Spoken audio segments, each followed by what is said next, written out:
La ventana tapiada, escrito por Ambrose Bierce. En 1830, a solo unas pocas millas de donde hoy se levanta la gran ciudad de Cincinnati, se extendía un inmenso e impenetrable bosque. La región entera fue poblada por gente de la frontera, incansables almas que, tan pronto como construyeron hogares habitables fuera de la naturaleza salvaje y algún grado de prosperidad que hoy llamaríamos indigencia, impelidos por algún misterioso impulso de su naturaleza, abandonaron todo y se dirigieron hacia el oeste lejano para encontrar nuevos peligros y privaciones, en un esfuerzo por lograr de nuevo las exiguas comunidades a las que habían renunciado voluntariamente. Muchos de ellos habían dejado ya esa región de los antiguos asentamientos, pero entre aquellos que permanecieron hubo uno que había sido de los primeros en llegar. Él vivía solo en una cabaña de troncos rodeada por todas partes por el bosque, de cuya lobreguez y silencio pareció ser parte, ya que nadie jamás le vio sonreír o decir una palabra innecesaria. Sus simples necesidades fueron suplidas por la venta o el trueque de pieles de animales salvajes del río, pero no por cosas que él hizo sobre la tierra, que si hubiera sido necesario, podría haber reclamado como propias por derecho. Hubo evidencias de mejoras, unos pocos acres de terreno a un lado de la casa en el que se había talado algunos de sus árboles, los deteriorados tocones cubiertos a medias por los nuevos brotes que nacían a pesar de la destrucción producida por el hacha. El entusiasmo del hombre por la agricultura había aparentemente ardido con una lánguida llama, expirando en penitenciales cenizas. La pequeña cabaña, con su chimenea de troncos, su techo de tejas arqueadas, atravesadas por maderos y sellados con barro, tenía una sola puerta, y, opuesta a la misma, una sola ventana que estaba tapiada. Nadie podía recordar un tiempo en el que no lo estuviera, y nadie supo por qué. Ciertamente no por el desagrado del ocupante hacia la luz y el aire. En aquellas raras ocasiones en que un cazador había pasado por aquel solitario lugar, el recluso comúnmente era visto tomando sol en la puerta, si es que el cielo le proveía con sus rayos. Yo creo que unas pocas personas quedan con vida que conocen el secreto de esta ventana. Y soy uno de ellos, como ustedes podrán verlo. El nombre del hombre se decía que era Murlock. Aparentaba 70 años, pero realmente tenía unos 50. Algo que no eran los años había influido en su envejecimiento. Su pelo y su larga barba eran blancas, y sus ojos grises, como sin lustre, hundidos. Su rostro excepcionalmente mostraba arrugas que parecían formar parte de dos sistemas que se cruzaban. Su figura era alta y parca, y tenía los hombros un poco encorvados, como si estuviera cargando algo. Yo nunca lo vi, sino que supe todo esto a través del relato del abuelo, quien me contó la historia cuando era niño. Él lo había conocido cuando vivía cerca de ahí, en aquellos años. Un día Murlock fue encontrado en su cabaña, muerto. No era el momento ni el lugar para jueces de instrucción y periódicos, y supongo que todos asumieron que había muerto por causas naturales, ya que, de no ser así, me lo habrían dicho y debería recordarlo.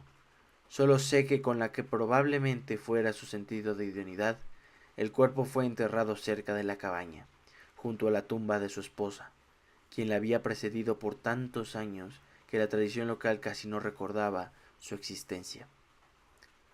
Esto finaliza el último capítulo de esta historia real, exceptuando el hecho de que muchos años después, con un parecido espíritu intrépido, yo entré en ese lugar y me acerqué lo suficiente a la cabaña en ruinas como para lanzar una piedra sobre ella.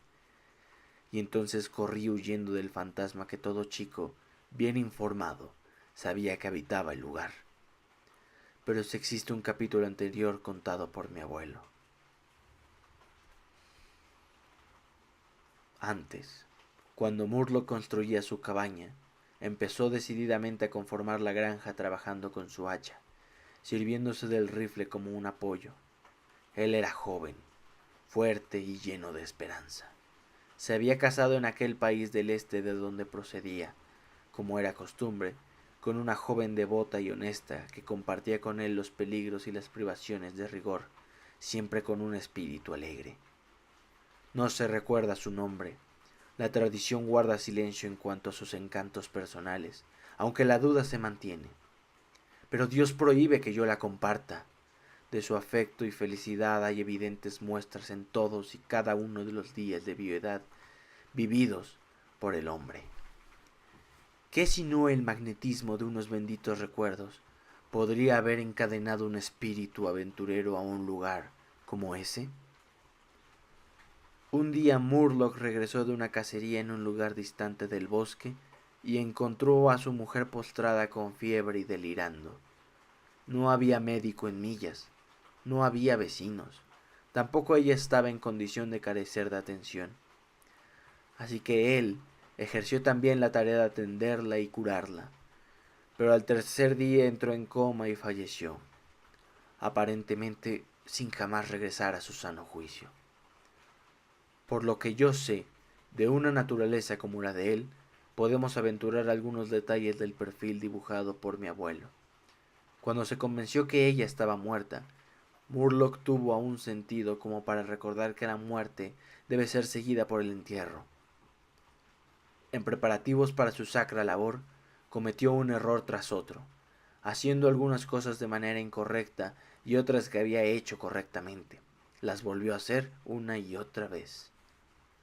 Sus fallas ocasionales en llevar a término cosas simples y ordinarias lo llenaron de estupor como el de un borracho que se cuestiona por la suspensión de las leyes familiares naturales. También se sorprendió por no llorar, sorprendido y un poco avergonzado. Seguro que no es bueno no llorar por los muertos. Mañana, dijo en voz alta, tengo que hacer el ataúd y enterrarla, y entonces la echaré de menos, cuando no la vea más. Pero ahora ella está muerta, por supuesto, pero todo está bien. De alguna manera debe ser así. Las cosas no pueden ser tan malas como parecen. Él permaneció sobre el cadáver por la noche, ajustando el cabello y dándole los últimos, haciendo de manera muy mecánica, con un cuidado casi desalmado, y con un sentido de convicción en su mente de todo aquello estaba bien, como si la fuera a tener de nuevo consigo, y todo fuera explicado. Nunca había experimentado el dolor.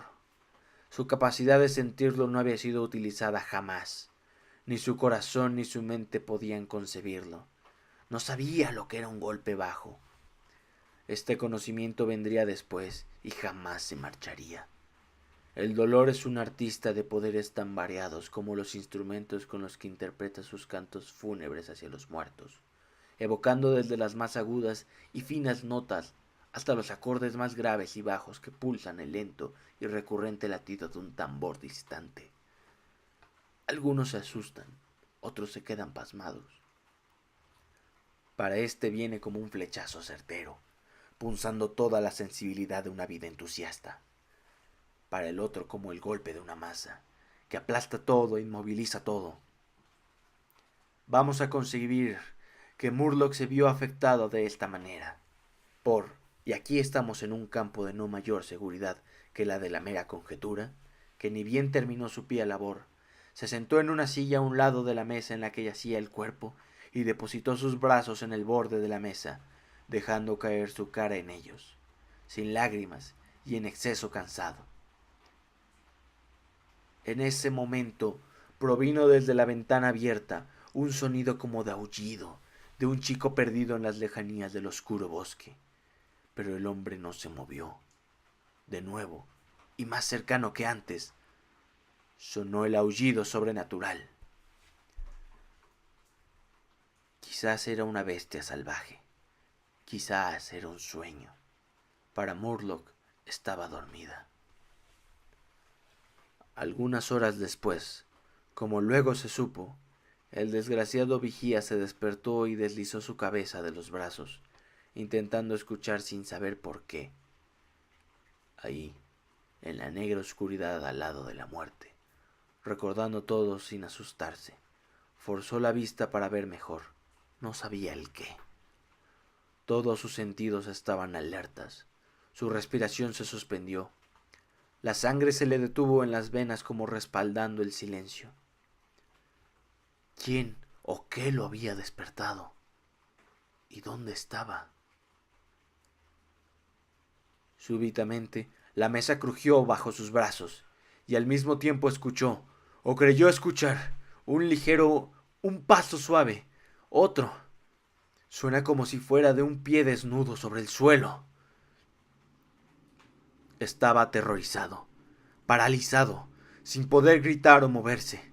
Necesariamente esperó ahí en la oscuridad lo que parecieron siglos de un espanto tal que, hasta donde sabemos, nadie ha vivido nunca para contarlo. Trató en vano de pronunciar el nombre de la mujer muerta.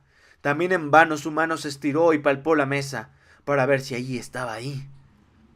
Ella. Su garganta estaba atenazada y sus brazos y manos eran como plomo. Entonces ocurrió lo más espeluznante. Un cuerpo pesado pareció ser arrojado violentamente contra la mesa, con un tal ímpetu que lo empujó contra su pecho tan fuertemente como para tumbarlo. Al mismo tiempo oyó y sintió el impacto de algo sobre el piso, algo que chocó con tanta violencia que la casa entera se movió por el impacto. Siguió una reyerta y una sucesión de sonidos imposibles de describir. Murlock se levantó. El miedo excesivo pasó a tomar control de sus facultades. Pasó su mano sobre la mesa. No había nada ahí. Hay un punto en que el terror puede conducir a la locura, y la locura incita a la acción, sin ninguna intención definida, sin ningún motivo, pero con el obstinado impulso de un loco. Murlock pegó un brinco hacia la pared, donde estaba su arma cargada, y la descargó sin apuntar a ningún sitio concreto. Con el relámpago que iluminó la estancia, vio una enorme pantera arrastrando el cadáver de su mujer a través de la ventana, los dientes clavados en su garganta. Luego hubo una oscuridad más negra que la de antes y silencio. Y cuando regresó a la conciencia, el sol brillaba y los pájaros cantaban en los árboles del bosque. El cuerpo quedó cerca de la ventana, donde la bestia lo dejó antes de partir asustada por el fogonazo y la detonación del rifle. Las ropas estaban despedazadas, el largo cabello desordenado, las piernas quedaron desparramadas. Desde la garganta, horriblemente lacerada, había un manchón sanguinolento que todavía no había coagulado. La cinta con la que había vendado las muñecas estaba rota, las manos fuertemente crispadas. Entre los dientes tenía un fragmento de la oreja del animal.